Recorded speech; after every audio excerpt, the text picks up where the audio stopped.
পালন করেছে, মুসলমানদের পক্ষে একটু অবদান রাখেনি। আমরা আশা করব ওআইসি মুসলমানদের পক্ষে কার্যকরী ভূমিকা রাখবেন।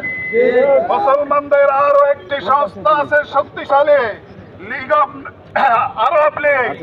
এই আরব লীগকে আমি কার্যকরী ভূমিকা রাখার জন্য অনুরোধ করতেছি। ওআইসি এবং আরব লীগ যদি আজকে সিদ্ধান্ত গ্রহণ করে, ইনশাআল্লাহ ইসরায়েলকে 1 ঘন্টার ভিতরে ধূলিসাৎ করে দিতে পারে।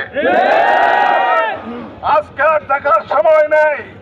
ওআইসির সিদ্ধান্ত গ্রহণ করতে হবে, আরব লীগের সিদ্ধান্ত গ্রহণ করতে হবে, যেন পৃথিবীর মুসলমানদের আর এক ফোঁটা রক্ত যেন জমিনে না পড়ে। ইনশাআল্লাহ আমি একটি হাদিস বলে শেষ করতে চাই। আল্লাহ রাব্বুল আলামিন বলেছেন, 3 শ্রেণীর লোকের দোয়া আল্লাহ অবশ্যই কবুল করেন। তার ভিতরে এক শ্রেণী হলো মুসলিম। সেই দোয়াকে আসমানের আকাশের উপরে নিয়ে যাও।